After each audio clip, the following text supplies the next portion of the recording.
24 news आपल्या हक्काचे व्यासपीठ।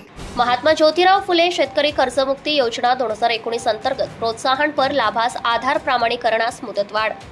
रायगड जिल्ह्यामधील महात्मा ज्योतिराव फुले शेतकरी कर्जमुक्ती योजना 2019 अंतर्गत प्रोत्साहनपर लाभ योजनेअंतर्गत प्रोत्साहनपर लाभासाठी पात्र ठरलेल्या विशिष्ट क्रमांक देण्यात आलेल्या परंतु आधार प्रमाणीकरण न झालेल्या शेतकऱ्यांसाठी आधार प्रमाणीकरण करून घेणे करिता महा-आय-टी यांनी दिनांक 18 सप्टेंबर पर्यंत मुदतवाढ दिली आहे। या कालावधीत संबंधित शेतकरी लाभार्थ्याने आधार प्रमाणीकरण करणे आवश्यक आहे। या योजनेअंतर्गत जिल्ह्यातील सर्व बँकांनी प्रोत्साहनपर लाभासाठी 30,365 इतक्या कर्जदार लाभार्थ्यांची खाती अपलोड केली आहेत। त्यांपैकी 17,982 इतक्या लाभार्थी शेतकऱ्यांना विशिष्ट क्रमांक प्राप्त झाले आहेत आणि त्यांपैकी 17,681 इतक्या लाभार्थी शेतकऱ्यांचा आधार प्रमाणीकरण पूर्ण झालं असून अद्याप 181 शेतकरी लाभार्थी यांचे आधार प्रमाणीकरण करणे प्रलंबित आहे।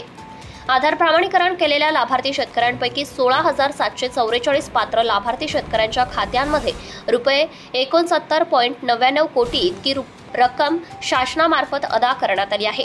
या संबंधित राष्ट्रीयकृत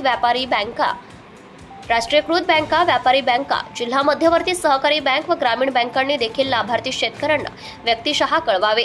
योजनेअंतर्गत पात्र परंतु आधार प्रमाणीकरण झाले नाही अशा 181 शेतकऱ्यांनी आधार प्रमाणीकरण तात्काळ करून घ्यावे असे आवाहन जिल्ह्याचे जिल्हा उपनिबंधक श्री प्रमोद के जगताप यांनी केले आहे।